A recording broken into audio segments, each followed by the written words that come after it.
It reminded me about the last moments I shared with my niece Olivia before being brutally murdered with only 6 years by her own father in a very cruel and evil way.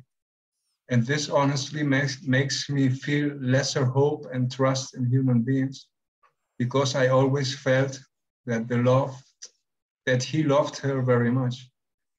From that terrible experience only emerges the desire to change my life for hers, so that she can fulfill all these magical dreams she had as a little child.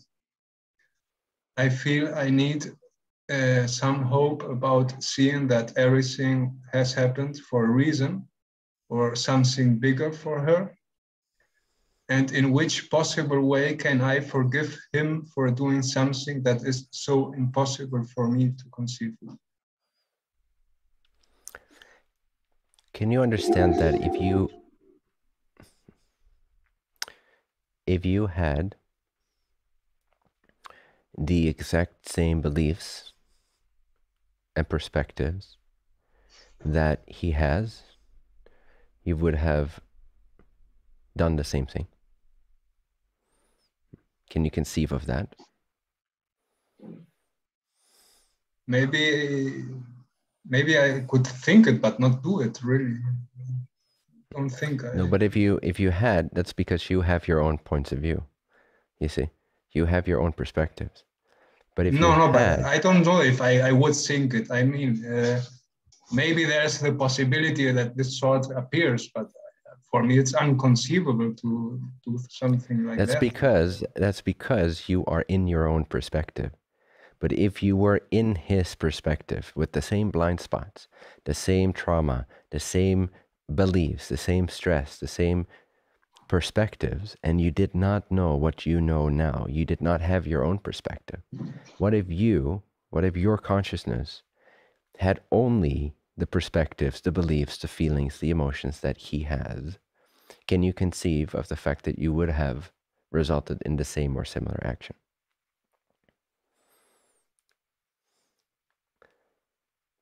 It's not behavior I condone, by the way, but you're asking me how to forgive this entity, no? Yes, it's important because... So in order to forgive I don't want to feel more this hatred. Sorry. Yes, because it's distorting you. Yeah. Right? It's not good for you. No.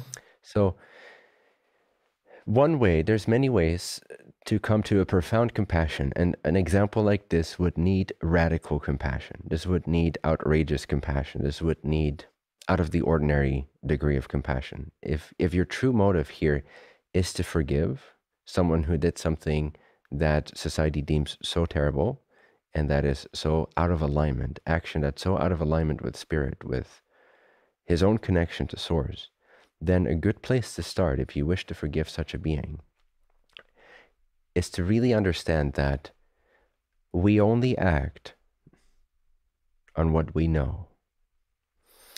So if our consciousness had the perspectives that these people that have done things such as that, if our consciousness had the exact same perspectives, the exact same conditioning, the exact same ideas, the exact same blind spots, the exact same level of alignment or disalignment from their own connection, then our actions, the actions that would flow forth from that state of consciousness, would appear very similar to what this person has done.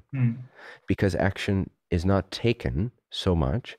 Action seems to be taken. It feels like action is taken, but it flows first from a state of being. You've never taken a single action disconnected from your state of consciousness. Impossible. Yeah. So the state of being, the state of consciousness is first, and that's the foundation upon which our entire life experience rests. And our actions are based in that state of consciousness. So my question, since your question is how to forgive this individual in your life, you need to come to an understanding.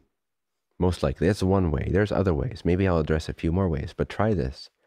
In order to forgive this person, you need to understand that they were acting from a state of consciousness that was sufficiently enough out of alignment with their joyful nature, with their aligned nature, with their true nature, their perspectives were so deviant that the emotional guidance system responding to their state of consciousness was so severe, but it was misinterpreted. It wasn't understood. The education wasn't there. The tools weren't there. The consciousness wasn't there.